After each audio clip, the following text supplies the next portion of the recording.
Shalom, peuple de l'Éternel, que la paix de Dieu soit avec vous. Aujourd'hui, je vais vous parler d'un sujet très important sur l'abondance, la prospérité en fait. Décrit dans la Bible un peu, décrit dans la Bible dans un contexte, dans un certain contexte en fait, selon la révélation que le Saint-Esprit m'a donnée. Dans 2 Rois 4, versets 1 à 7. Une femme d'entre les femmes des fils de prophètes cria à Élisée en disant: ton serviteur, mon mari, est mort, et tu sais que ton serviteur craignait l'Éternel. Or, le créancier est venu pour prendre mes 2 enfants et en faire ses esclaves. Élisée lui dit: que puis-je faire pour toi? Elle répondit: ta servante n'a rien du tout à la maison qu'un vase d'huile. Qu'un vase d'huile. Qu'un vase d'huile. Je veux m'arrêter un peu là. Élisée lui a demandé ce qu'elle avait. Et elle a répondu à Élisée qu'elle n'a qu'un vase d'huile. Le Seigneur va te demander aujourd'hui: qu'est-ce que tu as? Qu'est-ce que tu as entre tes mains présentement? Tu dois répondre très clairement. Qu'est-ce que tu as entre tes mains? Voilà pourquoi beaucoup d'enfants de Dieu demeurent dans la pauvreté. Voilà pourquoi beaucoup d'enfants de Dieu sont toujours là, en train de devoir et vivent dans la précarité, la pauvreté, je dis la pauvreté extrême en fait, je vais même dire comme ça. Mais ce n'est pas le plan de Dieu que vous soyez pauvres. Il a dit ceci: mon plan, mes projets pour vous sont des projets de bonheur et non de malheur. Mes projets pour vous sont des plans de bonheur et non de malheur. Le malheur, c'est la pauvreté, qu'on se le dise très clairement. Quand tu es pauvre, tu es triste. Quand tu es pauvre, tu es aigri. Quand tu es pauvre, tu as les dettes, tu ne vis pas tranquillement. Donc tu es toujours inquiet. Quand tu es pauvre, tu te poses toujours la question à savoir comment je vais manger demain. Quand tu es pauvre, tu n'as pas de paix. Mais Dieu te promet la paix. Ça veut dire quoi? Ça veut dire que Dieu te dit que parce qu'il t'a promis la paix, ça marche avec la prospérité. Mais beaucoup d'entre vous, vous contentez du plus qu'assez. Oh, si j'ai déjà mangé, c'est bon.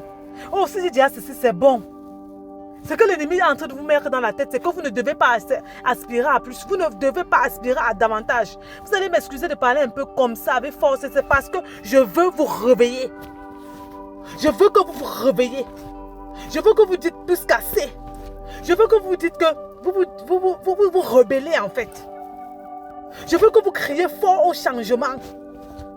Ce n'est qu'avec ce cri de guerre, de force, en refusant catégoriquement votre situation que les choses vont shifter, que les choses vont changer.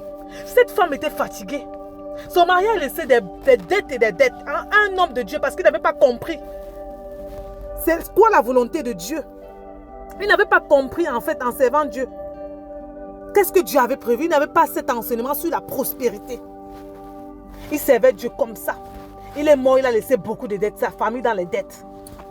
Est-ce que Dieu veut que vous soyez dans sa maison avec des dettes? Non. Jamais. Pas le Dieu que je sais.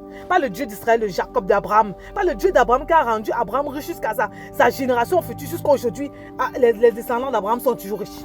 Pas ce Dieu-là. Elle a dit quoi? Le serviteur Élisée lui a demandé: qu'est-ce que tu as? Le Seigneur te demande aujourd'hui: qu'est-ce que tu as entre tes mains? Beaucoup, ce sont vos talents. Vous avez négligé ce talent-là. Beaucoup, ce sont vos dons, vos talents, ce que vous avez entre vos mains.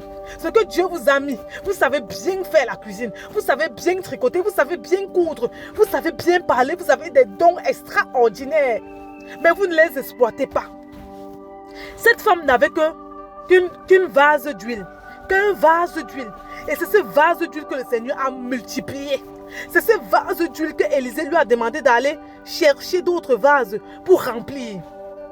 Quel est ta vase? Une seule que tu as. Avant que le Seigneur multiplie avec d'autres vases. Reconnais déjà le seul que tu as. Tu as besoin de savoir que tu as un vase. Le vase, ce sont tes talents, ce sont tes dons. Ce vase-là peut te permettre d'avoir des ressources, des finances. Ce vase-là peut te permettre d'être riche. Ce vase-là, le Seigneur peut utiliser ce petit vase de point de contact pour élargir ta prospérité, la multiplication dans ta famille. Et de génération en génération, les gens de ta famille sont prospères. Pourquoi vous refusez de combattre cette prospérité-là pour que vos générations futures puissent venir bénéficier du combat que vous avez gagné?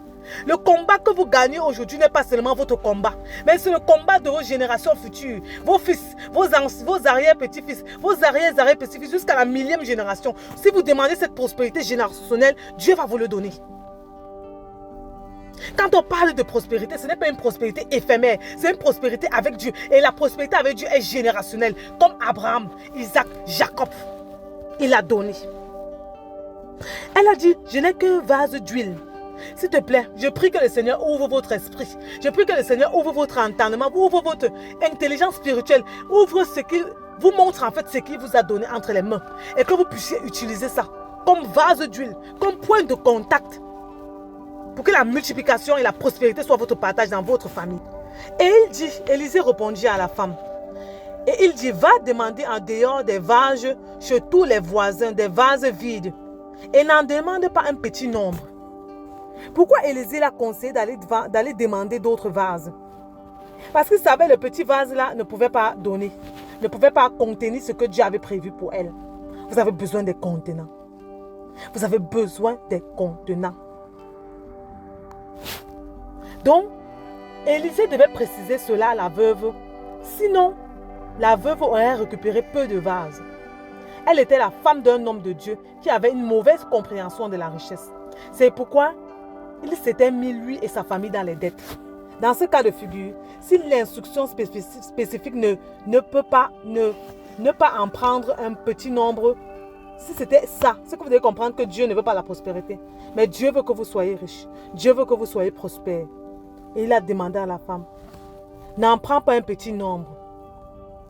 Quand tu seras rentré, ferme ta porte. Tu fermeras la porte sur toi et sur tes enfants. Tu verseras dans tous les vases et tu mettras de côté ceux qui seront pleins. Alors elle le quitta, elle partit faire. Après, qu'est-ce qu'il lui a dit? Va vendre l'huile et paye la dette et tu vivras toi et tes fils de ce qui reste. Donc on lui avait tellement donné que l'avenir de ses enfants et elle était assurée. On ne sait pas combien d'années après elle a vécu. Peut-être après elle a vécu encore 50 ans. Elle a vécu encore, on ne sait pas. Et ses enfants aussi ont vécu, on ne sait pas combien d'années encore ils ont vécu.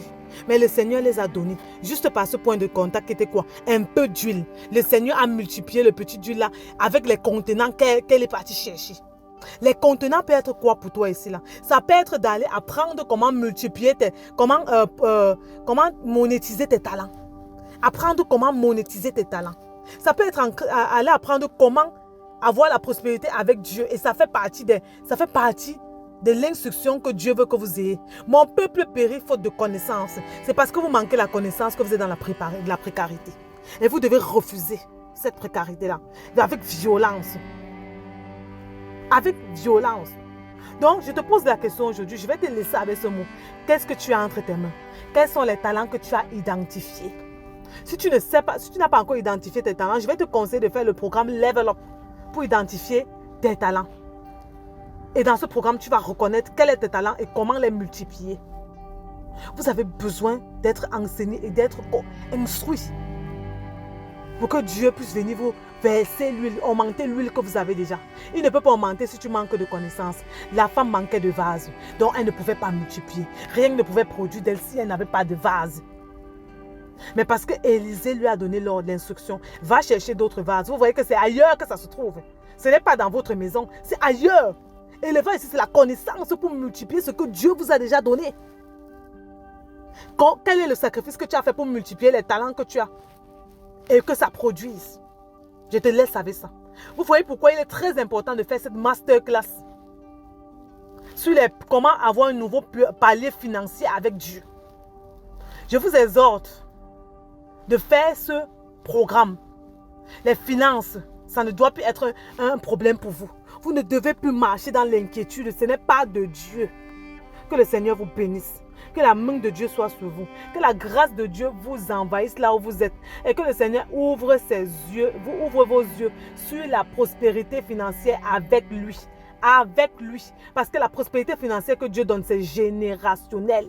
Ce n'est pas pour une personne, mais c'est pour des milliers de personnes. Et c'est aussi pour que vous puissiez pour qu'il puisse vous utiliser pour les œuvres du royaume, pour l'évangélisation. Donc j'espère que cette édification vous a plu. Allez lire 2 Rois 4, versets 1 à 7. Vous allez comprendre que la volonté de Dieu est que vous soyez riches, que vous soyez dans l'abondance, que vous recevez une bénédiction abondante. Et ce n'est qu'avec lui qu'il y a ça.